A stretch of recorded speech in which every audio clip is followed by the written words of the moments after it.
Você está no canal Eu Estudo a Lição com o pastor Samuel Camilo. Hoje é terça-feira, dia 27 de outubro, e o tema que estudaremos na nossa lição da Escola Sabatina será Lendo a Mente do Mestre dos Mestres. Muito obrigado por sua companhia e muito obrigado por escolher estudar a lição junto conosco aqui no nosso canal. Isso realmente nos enche de alegria. Não se esqueça de se inscrever no canal, de compartilhar o vídeo nas suas redes sociais e ao mesmo tempo, toca ali no sininho, aperta ali no sininho dentro do nosso canal, aciona o sininho para que você possa ter a possibilidade de receber as notificações quando a gente posta vídeo novo aqui no canal. Não se esqueça que todo dia tem vídeo novo aqui. E a gente tem até porque a lição da Escola Sabatina é diária. É aquele pedacinho de Bíblia que a gente tem todos os dias para a gente poder crescer no conhecimento da Palavra de Deus. E nós queremos que você receba a notificação na hora que a gente mandar aqui o vídeo para você. Afinal de contas, é para você que a gente cria esse material.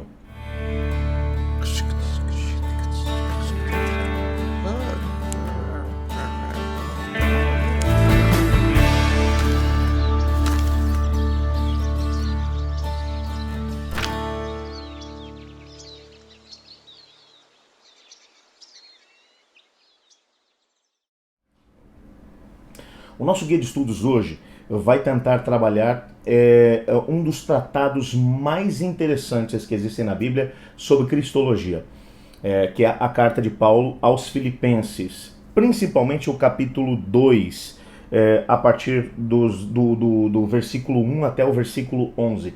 Esse texto é um texto fantástico. Só para você poder entender aqui o contexto desse mesmo texto, a carta aos Filipenses é conhecida como uma das cartas da prisão.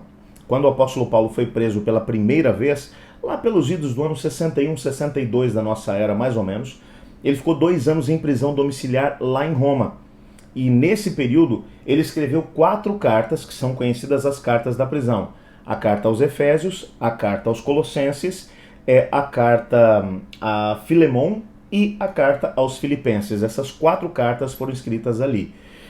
A igreja de Filipos, ela estava provavelmente enfrentando algumas dificuldades, algumas guerras internas, aquela briga por poder que às vezes acontece dentro das igrejas. Eu espero que na sua isso não aconteça, mas lá em Filipos acontecia. E Paulo, ele vai tentar mostrar para eles que tipo de espírito eles tinham que ter uns em relação aos outros. Não aquela sede de poder ter mais poder, de conseguir ter mais ascendência uns sobre os outros, mas eles deveriam servir uns aos outros, seguindo um exemplo maior, que é o exemplo de Cristo Jesus. E quando ele vai falar sobre Cristo, o capítulo 2 é um dos tratados mais lindos de teologia e de cristologia. Só para você poder ter aqui uma ideia a respeito daquilo que esse texto vai dizer, dentro desse texto existe uma parte que é conhecida como um hino, um hino que era cantado naquele tempo, que é os versículos 5 a 11, que é uma pena que a música se perdeu no tempo, né? Mas era um hino que era cantado nas igrejas cristãs naquele tempo de Paulo, onde ele vai dizer assim: tende em vós o mesmo sentimento que houve também em Cristo Jesus, pois ele, subsistindo em forma de Deus, não julgou por como usurpação ser igual a Deus. Antes a si mesmo se esvaziou, assumindo a forma de servo, tornando-se em semelhança aos homens. E reconhecido em forma humana, a si mesmo se humilhou, tornando-se obediente até a morte, morte de cruz. Pelo que também Deus o exaltou sobremaneira, e lhe deu um nome que está acima de todo nome, para que ao nome de Jesus se dobre todo o joelho, nos céus, na terra e debaixo da terra, e toda língua confesse que Jesus Cristo é Senhor, para a glória de Deus Pai.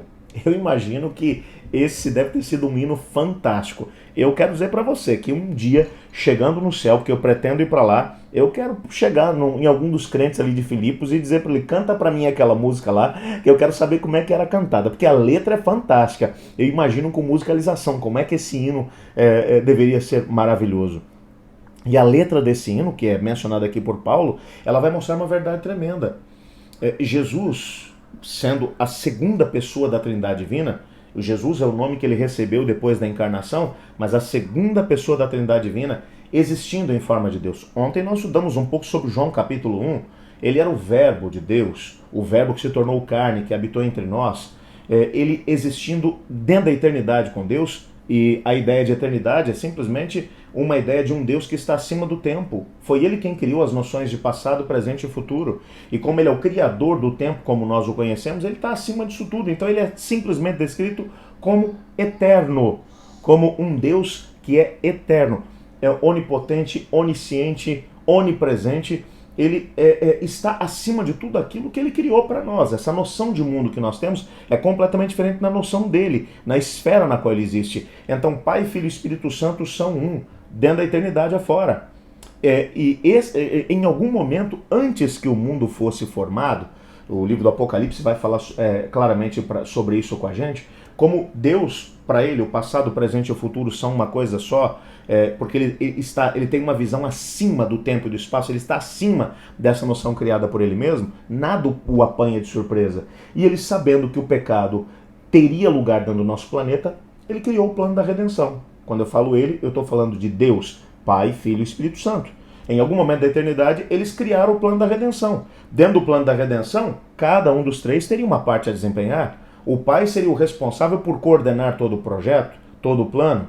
Ele estaria, portanto, num processo de gestão, de organização do projeto como um todo. A segunda pessoa da Trindade Divina, ele desceria, o Filho, ele desceria e se tornaria um de nós, misturaria a sua essência divina com a essência humana, se tornaria verdadeiramente um de nós, para poder ser o nosso representante. O Espírito Santo, por sua vez, com toda a sensibilidade que lhe é peculiar, tocaria no coração dos seres humanos para atraí-los a Deus, para que o processo de novo nascimento acontecesse. Ele iria coordenar essa transformação que aconteceria na humanidade quando a humanidade se entregasse à Trindade Divina.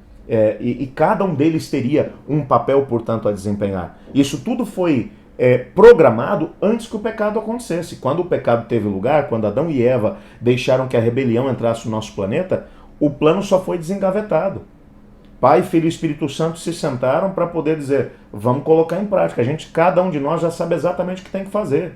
O plano só foi primeiro apresentado aos anjos, o livro História da Redenção vai dizer isso, que a própria segunda pessoa da Trindade Divina veio diante dos anjos e abriu o plano diante dos anjos, e os anjos disseram, deixa que eu assumo esse negócio de morrer pela humanidade. E a segunda pessoa da Trindade Divina vai dizer, olha, isso não é coisa de anjo, tem que ser Deus para poder resolver o assunto.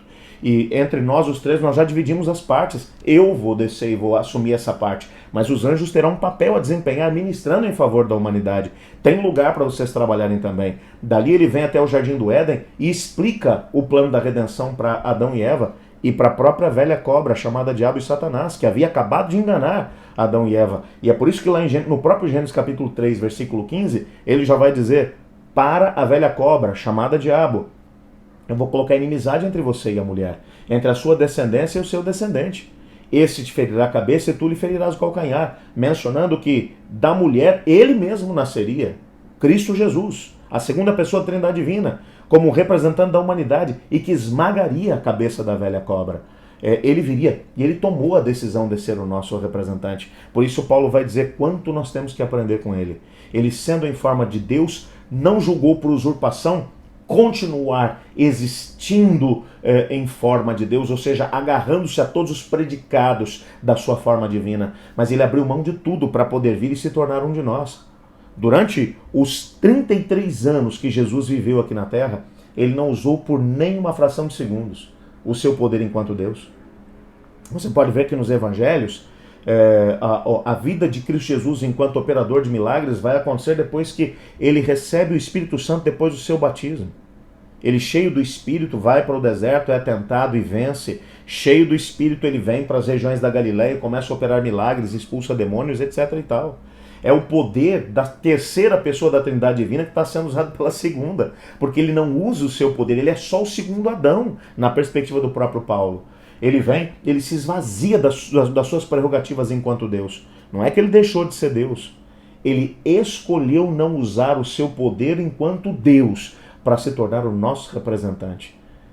Não ter poder para resolver os problemas que ele enfrentou aqui na Terra seria uma coisa. Agora, ter o poder e decidir não usar esse poder para ser o nosso representante era algo completamente diferente. Não é à toa que quando ele está na cruz, Os demônios estão ali diante da própria cruz, questionando o Cristo, dizendo: volta para casa, volta para o teu pai. As próprias autoridades passam por aí e dizem: você não é o Cristo, desce daí, vamos acreditar em você.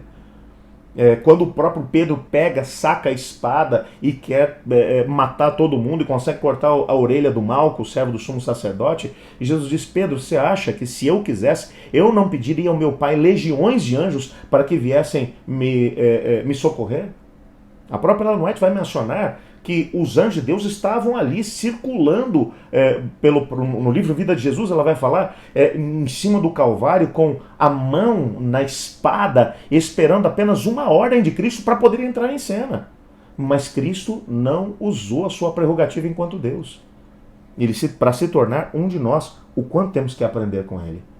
Ele foi até as últimas consequências de forma humilde, de forma a se submeter ao plano que a divindade havia feito antes que o mundo fosse formado, para se submeter ao plano de salvar a humanidade. O quanto nós deveríamos aprender com Cristo Jesus, o quanto deveríamos aprender enquanto esse Deus que se fez um de nós e agiu de forma tão humilde. Eu queria orar nesse momento agradecendo pelo que Cristo fez por nós, e ao mesmo tempo pedindo que aquilo que o apóstolo Paulo escreveu na sua carta aos Filipenses, quando ele vai dizer: tende em vós o mesmo sentimento que houve em Cristo Jesus. Que isso possa ser uma realidade na nossa vida. Que com humildade, entendendo que nós estamos aqui para apoiarmos uns aos outros, para que todos tenhamos a possibilidade de poder alcançar a redenção em Cristo Jesus. Que essa possa ser a nossa realidade. Vamos orar por isso? Obrigado, Senhor, porque em Cristo Jesus nós compreendemos aquilo que é o amor que o Pai tem por cada um de nós. Obrigado, Senhor, por aquilo que a Trindade Divina tem feito para poder nos salvar. Ajuda-nos a fazer valer aquilo que tem sido a iniciativa divina, para que a salvação seja uma realidade na nossa vida. Pois é em nome de Jesus que oramos. Amém. Eu estudo a lição. E você?